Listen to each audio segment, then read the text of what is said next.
Molly Mandy keeps shop. Once upon a time, Molly Mandy was walking home from school with some little friends, Billy Blunt, Miss Muggins' niece Jilly, and, of course, little friend Susan. And they were all talking about what they would like to do when they were big. Molly Mandy wanted a shop like Miss Muggins, where she could sell sweets and cut pretty coloured stuff for people's dresses with a big pair of scissors. And, "Oh dear," said Molly Mandy, "I wish we didn't have to wait till we'd grown up." Then they came to Miss Muggins's shop, and Jilly said goodbye and went in.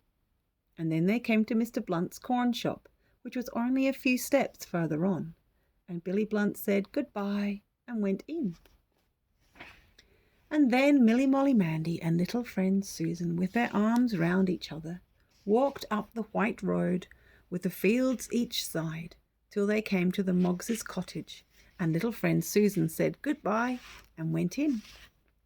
And Molly Mandy went hoppity-skipping on alone till she came to the nice white cottage with the thatched roof, where Mother was at the gate to meet her.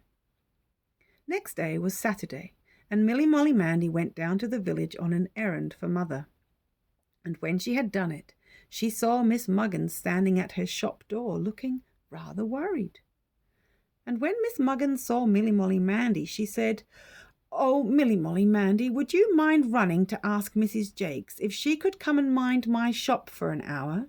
Tell her I've got to go and see someone on very important business, and I don't know what to do, and Jilly's gone picnicking."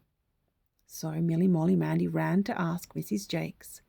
But Mrs. Jakes said, "Tell Miss Muggins I'm very sorry, but I've just got the cakes in the oven and I can't leave them." So Molly Mandy ran back and told Miss Muggins. And Miss Muggins said, "I wonder if Mrs. Blunt would come." So Molly Mandy ran to ask Mrs. Blunt. But Mrs. Blunt said, "I'm sorry, but I'm simply up to my eyes in cleaning and I just can't leave right now." So Molly Mandy ran back and told Miss Muggins.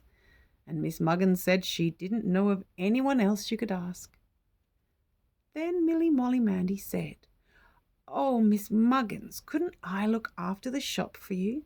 I'll tell people you'll be back in an hour, and if they only want a sugar stick or something, I could give it them. I know how much it is." Miss Muggins looked at Molly Mandy, and then she said, "Well, you aren't very big, but I know you're very careful, Molly Mandy." So she gave her lots of instructions about asking people if they would come back in an hour, and not selling things unless she was quite sure of the price, and so on. And then Miss Muggins put on her hat and hurried off. And Molly Mandy was left alone in charge of the shop. Molly Mandy felt very solemn and careful indeed. She dusted the counter with a duster which she saw hanging on a nail.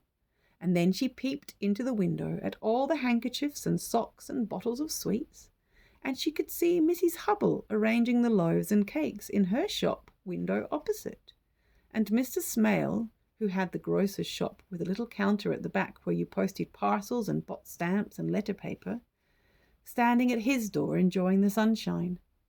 And Molly Mandy felt so pleased that she had a shop as well as they. And then suddenly the door handle rattled, and the little bell over the door jangled up and down, and who should come in but little friend Susan. And how little friend Susan did stare when she saw Molly Mandy behind the counter.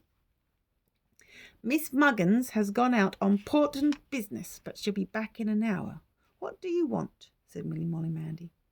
"A packet of safety pins for Mother." "What are you doing here?" said little friend Susan.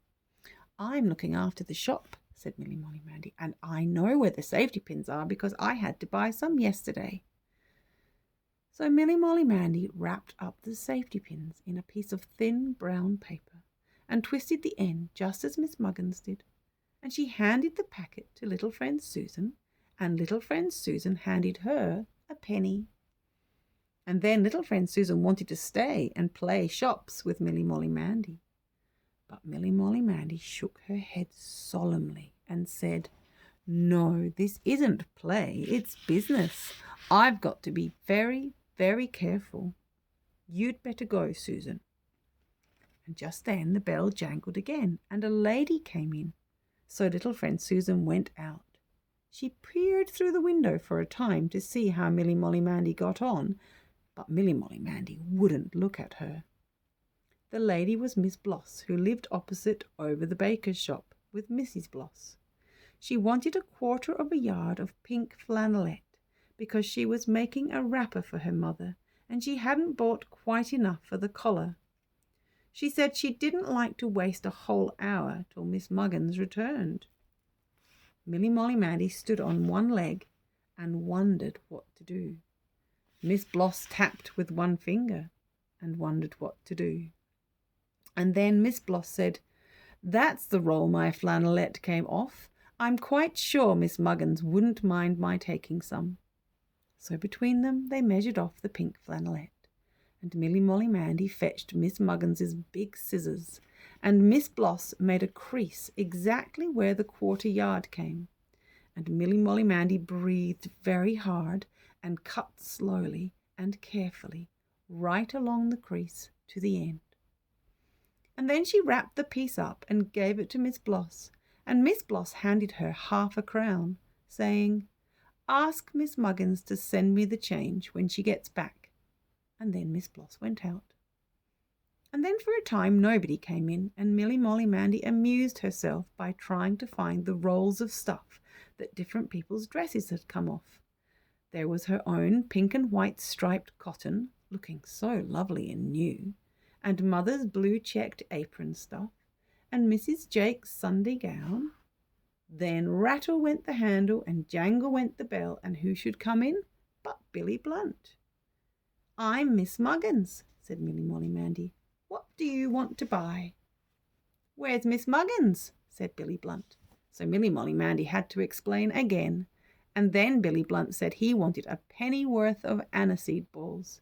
So Milly Molly Mandy stood on a box and reached down the glass jar from the shelf. They were 12 a penny, she knew, for she had often bought them. So she counted them out, and then Billy Blunt counted them. And Billy Blunt said, "You've got one too many here." So Milly Molly Mandy counted again, and she found one too many. So she dropped one back in the jar, and Milly Molly Mandy put the others into a little bag and swung it over by the corners, just as Miss Muggins did, and gave it to Billy Blunt. And Billy Blunt gave her his penny. And then Billy Blunt grinned and said, "Good morning, ma'am."